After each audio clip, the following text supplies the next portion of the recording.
Saya Tung Desewaringin disebut oleh majalah marketing sebagai pembicara terbaik di Indonesia, motivator terheboh di Indonesia, juga pelatih sukses nomor 1 di Indonesia.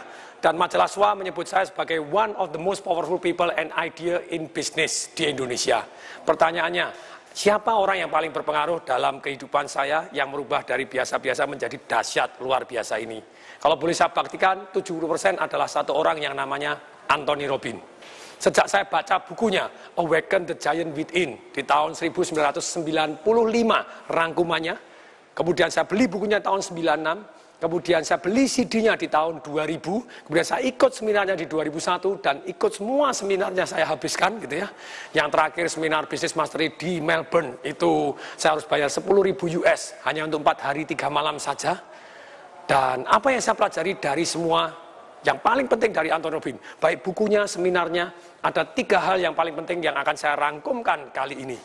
Satu adalah tentang pain and pleasure. Itu yang saya pelajarin dari Anthony Robbins. Ternyata manusia hanya bergerak cari nikmat, menghindari sengsara.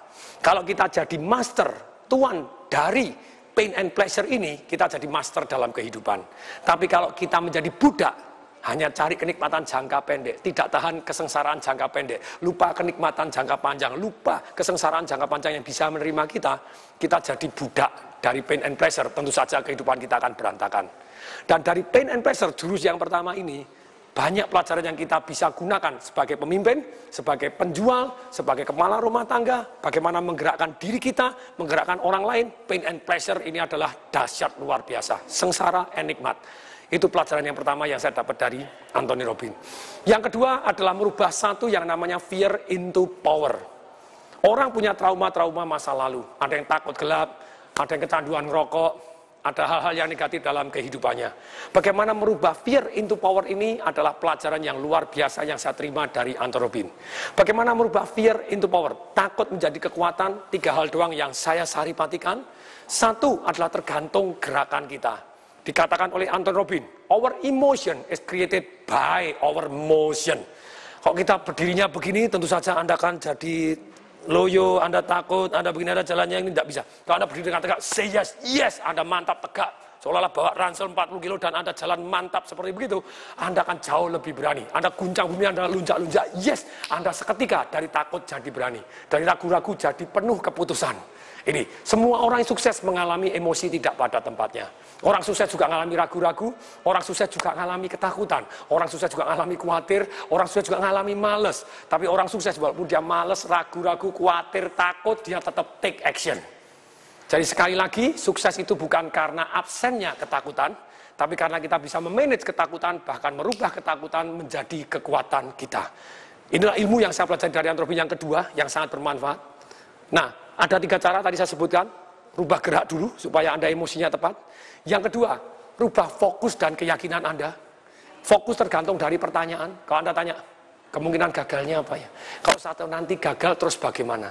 Daripada Anda tanya seperti itu, Anda tanya yang tepat, fokus Anda tepat. Yang kedua adalah fokus dan keyakinan Anda.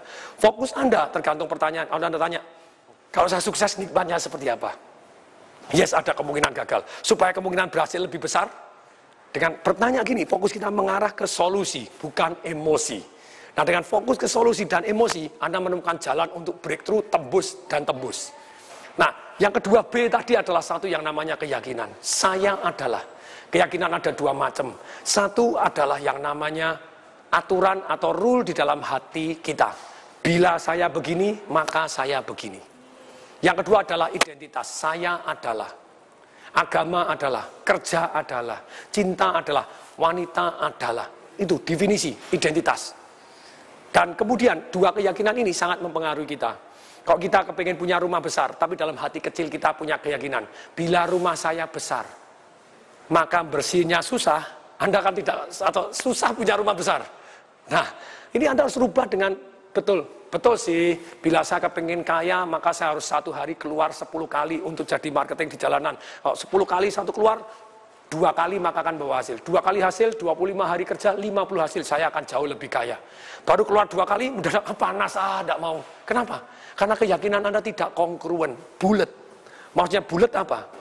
Bulat itu begini, otak manusia hanya cari nikmat menghindari sengsara, seperti prinsip yang pertama tadi.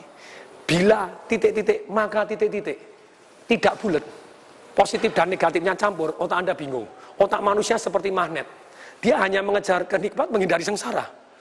Makanya, kalau misalnya nikmat dan sengsara campur, dia bingung. Bila saya keluar 1 hari 10 kali, maka saya tambah kaya. Tapi 1 hari 10 kali kan panas. Ada yang ketidaknikmatan, sengsara. Otaknya bingung. Ya sudahlah, keluar 2 kali cukup. Akibatnya ya cuma 2 kali saja. Otak manusia, keyakinan ini bertanggung jawab sepertiga kesuksesan kita. Kalau kita belum sukses, bongkar keyakinan Anda. Dalam buku Financial Revolution saya bahas total tentang keyakinan ini. Kalau orang punya keyakinan, mau sih kaya, tapi uang kan akar dari segala kejahatan. Menurut kitab suci, wah repot lagi, Anda lebih yakin lagi. Padahal di kitab suci bunyinya bukan begitu, itu namanya salah baca ayat gitu ya. Kalau Anda punya keyakinan uang adalah akar dari segala kejahatan, siapa yang mau jahat dalam hidup? Anda uang banyak tidak mau nanti dikirain jahat. Nanti serakah lagi, ya repot begitu. Kalau uangnya banyak, itu Anda jauh lebih amal, lebih baik. Bukan uang akar dari segala kejahatan, tapi cinta uang akar dari segala kejahatan. Kalau Anda cinta uang lebih dari saudara Anda cinta uang lebih dari istri Anda, lebih suami Anda, ya tentu saja itu sudah pasti. Dari Tuhan apalagi, ya Anda akar dari segala kejahatan. Uang adalah netral, baik saja, adalah alat untuk mencapai tujuan kita secara positif ataupun secara negatif, tergantung orangnya. Nah, keyakinan ini, bila maka uang adalah, kalau tidak dibuat bulat, kalau Anda mau lanjut belajar ini, belajar di Life Revolution saya, belajar di Financial Revolution saya, ini akan penuh manfaat. Kita rubah ini baru kita sukses. Itu keyakinan. Berikutnya yang ketiga, pilihan kata kita, itu akan sangat mempengaruhi emosi kita.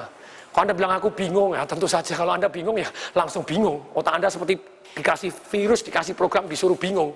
Daripada Anda bingung, rubah pilihan kata Anda. Saya akan cari informasi tambahan. Saya akan cari siapa yang sudah bisa. Loh, kalau Anda ngomong begitu, daripada aku ngomong bingung sebentar, daripada bingung sebentar. Begitu Anda bingung, langsung diganti. Saya harus cari informasi tambahan. Dengan demikian, tentu saja mendadak seketika otak kita diarahkan, yes, saya harus cari informasi tambahan. Kalau Anda ngomong, saya marah, apalagi Anda mengatakan, kamu membuat saya marah, wah itu level yang terjelek. Anda membiarkan emosi Anda digantungkan pada orang lain. Ingat, tidak ada orang satupun yang bisa membuat Anda marah, kecuali Anda mau, gitu ya.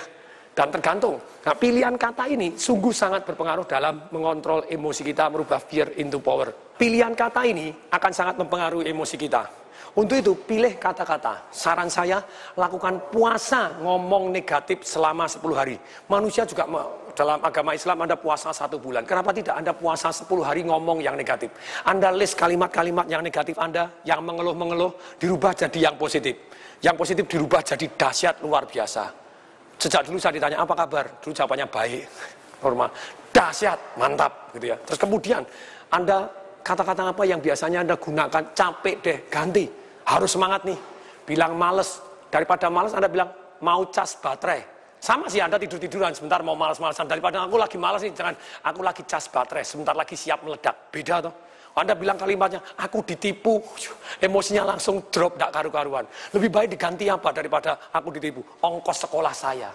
Jadi daripada aku ditipu 10 juta, ongkos sekolah saya 10 juta. Saya sering kali orang melebih-lebihkan. Lah aku ditusuk dari belakang, kalau saya lagi terapi, saya lihat, mana lubangnya, tidak ada gitu, ditusuk belakang. Anda bilang, gangguin, tidak ada penusukan dari belakang gitu ya. Kalau Anda menggunakan kata, aku patah arang, ganti besi aja, beli yang baru. Jadi dengan demikian kalimat-kalimat ini, positif membuat Anda dahsyat luar biasa. Jadi jurus kedua dari Anthony Robbins, merubah takut jadi kekuatan. Saya rangkumkan 3 hal. 1 dengan merubah gerak.